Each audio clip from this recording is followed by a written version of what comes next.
ನನಗೆ 2 ತಿಂಗಳಿಂದ ನನಗೆ ಬ್ಯಾಕ್ ಪೇನ್, ಶೋಲ್ಡರ್ ಪೇನ್ ತುಂಬ ಪೇನ್ ಇತ್ತು. ಕೈಯೆಲ್ಲ ನನಗೆ ಮೂವ್ಮೆಂಟ್ ಮಾಡೋಕ್ಕಾಗ್ತಾ ಇರಲಿಲ್ಲ. ಈಗ ಆರಾಮಾಗಿ ಬೆಂಡ್ ಮಾಡ್ಬೋದು, ಶೋಲ್ಡರ್ನ ಕೈನ ಮೇಲೆ ಕೆತ್ಬೋದು. ಅದು 100% ನನಗೆ ಕ್ಯೂರ್ ಆಗಿದೆ. ಆರಾಮಾಗಿ ಹೋಗ್ತಾ ಇದ್ದೀನಿ, ಖುಷಿಯಿಂದ ಹೋಗ್ತಾ ಇದ್ದೀನಿ ಬೆಂಗಳೂರಿಗೆ.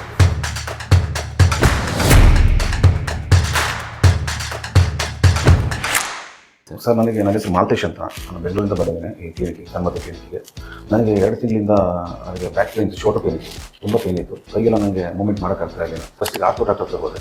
ಆರ್ಥೋ ಡಾಕ್ಟರ್ ಏನಂದ್ರು, ಇಲ್ಲ ಅದು ಒಂದು ಸ್ವಲ್ಪ ಮೊಬೈಲ್ ಸ್ಟೇಪ್ ಇದೆ, ಸೊ ಅದೊಂದು 15 ಡೇಸಲ್ಲಿ ಕವರ್ ಆಗುತ್ತೆ ಅಂತ ಬಿಟ್ಟು ಮೆಡಿಸಿನ್ಸು ಪ್ಲಸ್ ಪೇನ್ ಕಿಲ್ಲರ್ ಎಲ್ಲ ಕೊಟ್ಟರು. ಸೊ 15 ಡೇಸ್ ಆದಮೇಲೆ ನನಗೆ ಅದು ಕಂಪ್ಲೀಟ್ ಆಗಲಿಲ್ಲ, ಸರಿ ಆಗಲಿಲ್ಲ. ನರ ಡಾಕ್ಟರ್ ಹತ್ರ ಹೋದೆ. ನರ ಡಾಕ್ಟರ್ ಅವರು, ಇಲ್ಲ ನೀವು ಡ್ರೈವಿಂಗ್ ಮಾಡಿದ್ದಕ್ಕೆ ನನಗೆ ಸ್ವಲ್ಪ ಜಾಸ್ತಿ ಪೇನ್ ಬಂದಿದೆ, ಅದಕ್ಕೋಸ್ಕರ ಒಂದು ಟ್ರೀಟ್ಮೆಂಟ್ ಕೊಟ್ಟರು. ಅವರು ಜಸ್ಟ್ ಒಂದು ಟ್ಯಾಬ್ಲೆಟ್ಸ್ ಕೊಟ್ಟು 15 ಡೇಸು ತೊಗೊಳ್ಳಿದ್ದು ಆರಾಮಾಗುತ್ತೆ ಅಂತ ಹೇಳ್ಬಿಟ್ಟು. ಸೊ ಅದನ್ನು ತೊಗೊಂಡೆ, ಅವಾಗಲೂ ಆರಾಮಾಗಲಿಲ್ಲ. ಆಮೇಲೆ ನಾನು ಬರೀ ಕೈ ಡಾಕ್ಟರ್ ಹತ್ರನೇ ಹೋದೆ, ಮೋಸ್ಟ್ಲಿ ಕೈ ಏನೋ ಪ್ರಾಬ್ಲಮ್ ಇರ್ಬೋದು ಅಂತ. ಆ ಕೈ ಡಾಕ್ಟರ್ ಹತ್ರ ಹೋದ್ರೆ ಒಂದು MRI ಮಾಡಿಸಿದ್ರು. MRI ಮಾಡಿಸ್ಕೊಂಬನ್ನಿ ಅಂತ. MRI ಮಾಡಿಸ್ಕೊಂಡಾಗ ಮಸಲ್ಸ್ ನಾರದ ಮೇಲೆ ಕೂತ್ಕೊಂಡಿದೆ, ಸೊ ಇದು ಆಪರೇಷನ್ ಮಾಡಲೇಬೇಕು ಅಂತ ಹೇಳಿದ್ರು. ನನಗೆ ಆಪರೇಷನ್ ಅಷ್ಟು ಇದೇ ಇರಲಿಲ್ಲ. ಹುಬ್ಳಿಯಲ್ಲಿ ನಮ್ಮ ಫ್ರೆಂಡ್ ಒಬ್ಬರು ಇಲ್ಲಿ ಸನ್ಮತಿ ಕ್ಲಿನಿಕ್ ಅಂತೇಳಿ ಟ್ರೀಟ್ಮೆಂಟ್ ಮಾಡಿಸಿದ್ರು ನೀ ಪೇನ್ಗೋಸ್ಕರ. ಸೊ ಅವ್ರು ಕ್ಯೂರ್ ಆಗಿದ್ದು. ಅವರಿಂದ ಒಂದ್ಸಲಿ ಇವ್ರು ಸಜೆಷನ್ ತಗೋ ಅಂತಂದರು. ಸೊ ಡಾಕ್ಟರ್ ಹರ್ಷ ಅಂತ ಹೇಳ್ಬಿಟ್ಟು ಇಲ್ಲಿ ಭಾರಿ ಫೇಮಸ್ ಡಾಕ್ಟರ್, ಅವರು ಮೀಟ್ ಮಾಡಿದಾಗಿಲ್ಲ, ನಾನು ಟ್ರೀಟ್ಮೆಂಟ್ ಕೊಡ್ತೀನಿ, ಇದಕ್ಕೆ ಆಪರೇಷನ್ ಏನು ಅವಶ್ಯಕತೆ ಇಲ್ಲ, ಸೊ ನೀವು ಇದನ್ನು 100% 20 ಡೇಸ್ ಟ್ರೀಟ್ಮೆಂಟ್ ತಗೋ, ಆರಾಮಾಗುತ್ತೆ ಅಂತ ಹೇಳಿದ್ರು. ನನಗೆ ಇಲ್ಲಿ ಕ್ಲಿನಿಕ್ ಬರೋಕ್ಕಿಂತ ಮುಂಚೆ ಶೋಲ್ಡ್ರು ಮತ್ತು ನೆಕ್ ಬೆಂಡ್ ಮಾಡೋಕ್ಕಾಗ್ತಾ ಇಲ್ಲ. ಈಗ ಆರಾಮಾಗಿ ಬೆಂಡ್ ಮಾಡ್ಬೋದು, ಶೋಲ್ಡ್ರನ್ನ ಕೈನ ಮೇಲೆ ಕೆತ್ಬೋದು. ಅದು 100% ನನಗೆ ಕ್ಯೂರ್ ಆಗಿದೆ. ಇಲ್ಲಿ ಒಂದೇ ರೂಫಲ್ಲಿ ಎಲ್ಲ ಫೆಸಿಲಿಟೀಸು ಸಿಗುತ್ತೆ. ದಟ್ ಇಸ್ ಒಂದು ಇಂಪಾರ್ಟೆಂಟ್ ಇಲ್ಲಿ ಸನ್ಮತಿ ಕ್ಲಿನಿಕ್ ಹುಬ್ಳಿಯಲ್ಲಿ.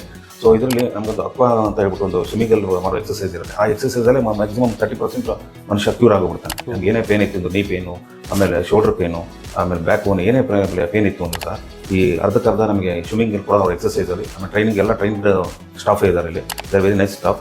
ಸೊ ಅವ್ರಿಗೆ ಎಲ್ಲ ನಮ್ಮ ಎದುರುಗಡೆ ನಿಂತ್ಕೊಂಡು ಟ್ರೈನಿಂಗ್ ಕೊಡ್ತಾರೆ, ಈ ಟೈಪ್ ಎಕ್ಸಸೈಸ್ ಮಾಡಿ, ಈ ಟೈಪ್ ಮಾಡಿ, ಅದು ಹೆಂಗೆ ಹೆಲ್ಪ್ ಆಗುತ್ತೆ ನಿಮಗೆ ಅಂತ ಹೇಳಿ. ಆಮೇಲೆ ಅಕ್ಯುಪಂಕ್ಚರ್ ಫೆಸಿಲಿಟೀಸ್ ಇದೆ ಇಲ್ಲಿ. ಆಮೇಲೆ IFT ಮಾಡ್ತಾರೆ.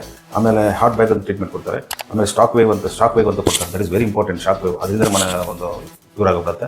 ಆಮೇಲೆ ಲೇಸರ್ ಟ್ರೀಟ್ಮೆಂಟ್ ಕೊಡ್ತಾರೆ, EMS. ಸುಮಾರು ಒಂದು 15-20 ಟ್ರೀಟ್ಮೆಂಟ್ ಕೊಡ್ತಾರೆ ಇದರಲ್ಲಿ. ಪರ್ ಡೇ, ಎವ್ರಿ ಡೇ ಮಾಡ್ತಾರೆ. ಮೇಜರ್ ನನಗೆ ಆ ಆಪರೇಷನ್ಗೆ 2.5-3 ಲಕ್ಷ ರೂಪಾಯಿ ಹೇಳಿದರು. ಜಸ್ಟ್ ಒಂದು ಟ್ರೀಟ್ಮೆಂಟ್ ಪ್ರಕಾರ ಒಂದು 30,000 ನಾನು ಆರಾಮಾಗಿ ಹೋಗ್ತಾ ಇದ್ದೀನಿ, ಖುಷಿಯಿಂದ ಹೋಗ್ತಾ ಇದ್ದೀನಿ ಬೆಂಗಳೂರಿಗೆ.